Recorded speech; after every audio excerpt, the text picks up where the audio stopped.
नमस्कार दोस्तों, डीएफएफटी के ऑनलाइन प्लेटफॉर्म में आपका स्वागत है। हमारी पहचान हमारे सफल छात्र। तो प्यारे विद्यार्थियों, हम एक वीडियो पहले डाल चुके हैं बजट के बारे में। ये उसका दूसरा भाग है। अगर वो उसमें काफी लंबा फिर वीडियो हो जाता, कुछ चीजें बजट के संबंध में इस वीडियो के अंतर्गत हम चर्चा करने वाले हैं कि सरकार ने कौन कौन की योजनाओं में या कहां कहां पर क्या क्या पैसा अलॉट किया है। तो ये सब इसी वीडियो में आप देखेंगे। तो चलिए शुरू करते हैं अपने साथ। आज बजट का ये दूसरा वीडियो आपके साथ है, लेके आ गए हैं। तो ये कुछ अपने पास बजट है। आपको बजट के बारे में थोड़ा सा एक बार फिर बता दूं, जो नए हैं इस वीडियो में तो कृपया करके पहले इसका पार्ट 1 जरूर देख लीजिएगा और ये दूसरा पार्ट अपना बजट का है, ताकि एक आपका पास पूरी तरीके से इसका पेपर के दृष्टिकोण से कुछ चीजें छूट ना जाए। तो ये आप जरूर ऐसा कर लीजिएगा इस चीज को, ठीक। तो बजट है आपका। फाइनेंस मिनिस्ट्री हर साल 1 फरवरी को पेश करती है। पूर्व में बजट जो पेश किया जाता था वो 31 मार्च को होता था, लेकिन अभी कुछ समय से बजट अब 1 फरवरी को पेश किया जाता है। इससे एक दिन पहले इकोनॉमिक सर्वे आता है। इकोनॉमिक सर्वे अपना 31 जनवरी को हर साल अब आता है। तो यहां पर हम बेसिकली अब देखते हैं कौन सी योजनाओं के ऊपर कितना पैसा खर्च किया जाना है, इसमें क्या टारगेट रखा गया है कि कितना पैसा कौन सी योजना में जाएगा इस बार। तो देखिए, एलोकेशन ऑफ मेजर स्कीम, बड़ी जो सरकार की जो योजनाएं हैं भारत के निर्माण के लिए, उनमें कितना पैसा कहां खर्च कर रहे हैं उसके बारे में ये बात देखिए। सबसे पहले आप देखेंगे development of pharmaceutical industry. Pharmaceutical industry को डेवलप करने के लिए प्यारे बच्चों देखो, 2022 और 23 के लिए इन्होंने जो अभी टारगेट प्रोजेक्शन किया है, ये अपना 100 करोड़ का रखा है कि 100 करोड़ रुपया एलोकेट किया जाना है इसमें।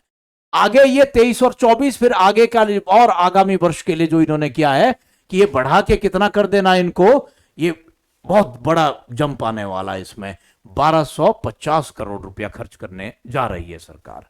उसके बाद जल जीवन मिशन है। जो जल जीवन मिशन के अंतर्गत आप देखिए, सरकार ने 22 और 23 में मैंने जो पिछली साल था वो कितना था, 22 और 23 में 60,000 करोड़ रुपया अलॉट किया था।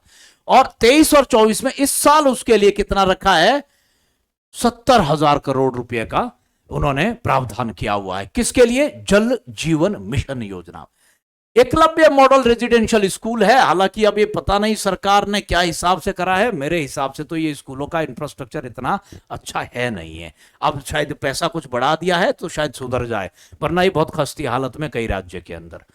एकलव्य जो मॉडल स्कूल रेजिडेंशियल स्कूल है, 2022-23 में इसके लिए सरकार ने 2000 करोड़ रुपया अलॉट किया हुआ था और 23 और 24 में इसको बढ़ाकर सीधा 5,943 करोड़ रुपया खर्च किया, इसके लिए अलॉट किया है। तो मतलब सरकार को भी वो खामियां पता है कि भैया स्थिति ठीक नहीं है इन स्कूलों की।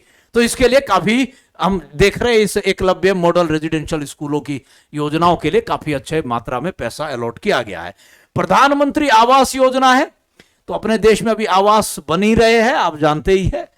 तो 2022-23 में इसके लिए 48,000 करोड़ रुपया अलॉट किया गया था।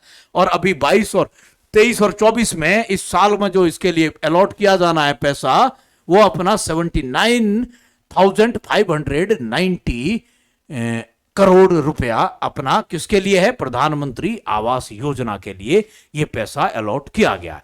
इसके अलावा ये जो मैन्युफैक्चरिंग वाला है, इलेक्ट्रिक व्हीकल का जो योजना है, scheme for faster adoption and manufacturing of electric vehicle, इसके लिए सरकार ने 22 और 23 में 2,908 करोड़ रुपया अलॉट किया था। इस साल जो अलॉट किया गया है 22 और 23 के बजट में 5,172 करोड़ रुपया इसके लिए अलॉट किया है सरकार ने। कौन सी योजना के? इलेक्ट्रिक व्हीकल के अंतर्गत कार्य करने के लिए। नॉर्थ ईस्ट के लिए स्पेशल इंफ्रास्ट्रक्चर डेवलपमेंट स्कीम शुरू की है, तो बहुत अच्छी बात है। 2022 और 23 में बहुत कम पैसा दिया गया था इस चीज के लिए, मतलब वो एक तरीके से डबल के करीब कर दिया है। 1,419 करोड़ रुपया उन्होंने 2022 और 23 के लिए था, और इस साल जो 23 और 24 के लिए है वो कितना किया हुआ है, 2491 रुपया इस चीज के लिए, करोड़ इस चीज के लिए इन्होंने उत्तर पूर्व राज्य के संरचनात्मक विकास की योजनाओं के लिए खर्च किया हुआ है। North east special infrastructure development scheme के लिए खर्च किया है सरकार ने। इसके अलावा देखिए भारत के पास जो रेवेन्यू का आप देख रहे हैं, रेवेन्यू रिसीव्ड जो हुई है सरकार की 23 और 24 में, देखिए टारगेटेड चल रहा है ये एक तरीके से। आप देखेंगे इसमें करीबन ये 26.3 लाख करोड़ रुपया रेवेन्यू रिसीव करना है सरकार को, ये टारगेट रखा है सरकार ने एक तरीके से। और कैपिटल रिसीव्ड जो करनी है सरकार को वो कितना है, 18.7 करोड़।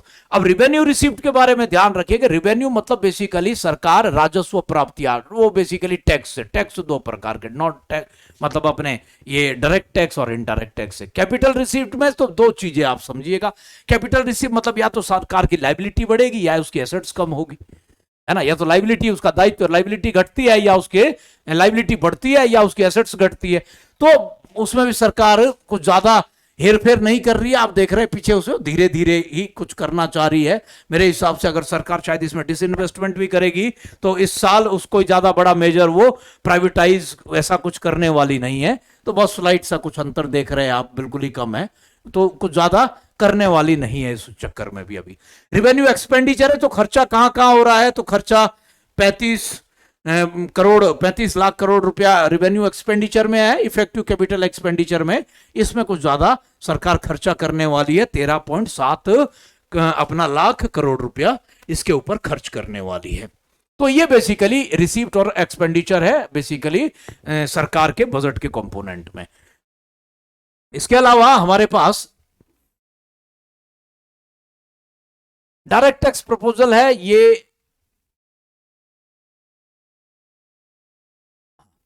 ये फिर आपके पेपर के दृष्टिकोण से इनका कोई महत्व नहीं रहा है फिलहाल। तो फिलहाल इस वीडियो में इतना ही, बाकी शेष अगली जो वीडियो आपके साथ बनाएंगे उसमें फिर हम देखेंगे कि और कौन कौन सी चीजें आपके साथ रह रही है, मतलब छूट रही है, उनको भी ऐड कर देंगे। तो आज के लिए इतना ही। आप अपना ख्याल रखिए, खुश रहिए, मस्त रहिए। धन्यवाद।